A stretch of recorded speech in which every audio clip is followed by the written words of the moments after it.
So சந்தோஷமாக இருந்தாங்க அப்படின்னா வந்து ஒரு குடிக்கிற காட்சியை வச்சிடணும் அப்படிங்கிறது எல்லா இடத்துலையும் வச்சுருக்காங்க. அதே மாதிரி தான் சோகமாக இருந்தாலும் வைப்பாங்க. இப்போ இன்றைக்கி வந்து குடிக்கிற காட்சிகள்லாம் வைக்க ஆரம்பிச்சாச்சு.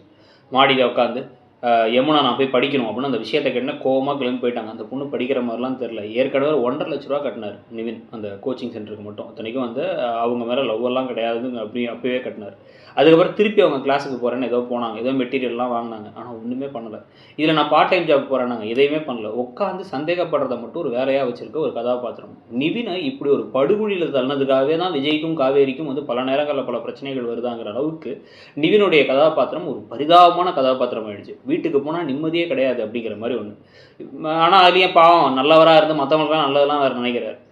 அவர் நினச்சா நிஜமாவே கொஞ்சம் கஷ்டமாக தான் இருக்குது அந்த கேரக்டரை பார்த்தீங்கன்னா. ஸோ இப்போ வந்து இப்போ இதுக்கு இடையில இப்போ எல்லோரும் உட்காந்து குடிக்கிற செஷனில் எல்லோரும் பேசிகிட்டு இருக்க, சொத்தெல்லாம் விட்டாலும் உங்கள் பேர் தானே இருக்கும் அப்படின்னா, இல்லை நிஜமாவே விட்டுடலாங்கிற அளவுக்கு தான் எனக்கு இருக்குது.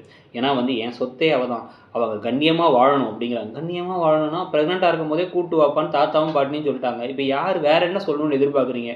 காவேரியை நினச்சாலே எங்களுக்குலாம் வந்து புல்லரிக்குது, காவேரி தான் எங்கள் குலதெய்வம்னு சொல்லணுமா? இல்லை என்னென்னே நமக்கு புரியல. பாட்டியும் தாத்தாவும் சந்தோஷப்பட்டு சிரிச்சிட்டாங்க. ஆனால் ஏன் இங்கே வந்து வராமல் இருக்காங்கிறது நமக்கு புரியல. இந்த மாதிரி பல கேள்விகள் இருக்குது. சும்மா கதையை இப்போ எடுத்து போகிறது வேறு, எப்படி எடுத்து போகிறதுன்னு தெரிலங்கிறதுக்காக மட்டும் இப்படி எடுத்து போகிறாங்க. இழுக்கணுங்கிறதுக்காக எடுத்து போகிறாங்கன்னு தெரியுது.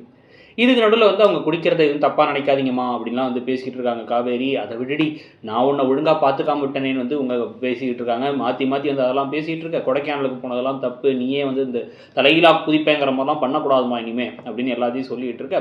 அதுக்கப்புறமா தான் கங்கா கிட்ட தனியாக போய் சாரதா என்ன சொல்கிறாங்கன்னா, உங்கள் ரூம் வந்து கொஞ்சம் நல்லாயிருக்கும், அவள் படுத்துருக்க ரூம் கொஞ்சம் வெக்கையாக இருக்கும், அதனால் உங்கள் ரூம் எனக்கு விஜய்க்கும் அவளுக்கும் கொடுங்க அப்படின்னா, கொடுக்கறது ஓகே. ஆனால் என்ன வெக்கையாக இருக்கிற ரூமில் நம்ம ஏன் படுக்கணும், ஏன் அவளுக்கு மட்டும் இப்படி மரியாதை அப்படின்னு வந்து இப்போ கங்கா கொஞ்சம் டென்ஷன் ஆகுறாங்க. ஸோ டென்ஷன் ஆகும் பொழுதே வந்து விஜய் இவங்க 3 பேருமே வந்து குடிச்சிட்டு கீழே வராங்க. வந்ததுக்கப்புறமா வந்து இவர் நான் போகிறேன்னு சொல்லிட்டு கிளம்பி போயிடுறாரு நிவின். ஸோ விஜயும் குமரனும் உள்ளார வந்து அவங்க போட்டு கொடுத்த ஆம்லெட்டை பற்றிலாம் பேசிகிட்டு இருக்க. தூங்குறது அங்கே போய் தூங்க, இந்த ரூம் வெக்கையாக இருக்குன்னா அதெல்லாம் வேணவே வேணாம், என்னால் எதுவும் மாற வேணாங்கிறாரு விஜய். உடனே இல்லை எங்களுக்கு ப்ரைவசிலாம் வேணாம், ஆல்ரெடி என் ஒய்ஃப் தான் கர்ப்பமாக இருக்காரு அப்படின்னு வந்து குமரன் பேச, அடா பாவி அப்படின்னு எல்லாரும் தலையில் தட்டி ஒரே சங்கடமாகி உடனே வந்து இவர் இல்லை எங்களோட அந்த போர்ஷன் இருக்குல்ல அந்த போர்ஷனில் தூங்குறோங்கிறாங்க. இல்லைங்க பெட்டு மட்டும்தான் தரையில் இருக்குது, நீங்கள் தரையில் எப்படி படுப்பீங்கன்னா அதெல்லாம் எங்களுக்கு பழக்கப்பட்டதான், எங்களுக்காக நீங்கள் வந்து கஷ்டப்பட வேணாம் அப்படின்னு அவங்க 2 பேரும் கிளம்பி அங்கே போயிடுறாங்க. ஸோ மனசுக்குள்ளே கங்காவுக்கு இருந்த பிரச்சனையை இவங்க தீர்த்து வச்சிடுறாங்க. இதுக்கு நடுவில் தான் நிவினோட வாழ்க்கைக்கான பரிதாபங்கள். நிவின் வீட்டுக்கு வந்தால் படிக்கல கொள்ளலாம் உட்காந்துருக்காங்க யமுனா. படிக்கலையா நீனா படிக்கலங்கிறாங்க. அப்புறம் என்ன அப்படின்னா வந்து நான் வரும்போது நீங்களும் வந்திருக்க வேண்டியதானங்கிறாங்க. நான் ஏன் நீ வரணும் முதல்ல நீ யார் முதல்லங்கிற மாதிரி இவர் பேச ஆரம்பிக்க. என்ன கேட்கணும்னு நினச்சா கேளு அப்படின்னா, ஓ உங்களுக்கே தெரிஞ்சிருச்சா, அது ஏன் கன்சீவ் ஆனால் முதல்ல தன்னுடைய கணவர்கிட்ட தானே சொல்லணும், அவள் ஏன் உங்கள்கிட்ட சொன்னான் அப்படின்னா, நிவின் தான் நான் கூட்டு போனார் ஒரு வார்த்தை விஜய் கிட்ட சொன்னால் விஜய் எல்லாத்தையும் புரிஞ்சுக்கிட்டார். அது அண்டர்ஸ்டாண்டிங். உன்ட்ட நான் அதை எதிர்பார்க்கவும் முடியாது. இதுக்கு மேலே நீ என்ன கேவலமாக கேட்க போகிறேன்னு எனக்கு தெரியும், எனக்கு அடித்த போதையே இறங்கிடும் போல சி அப்படின்னு வந்து நடந்து போயிடுறாரு நிவின்.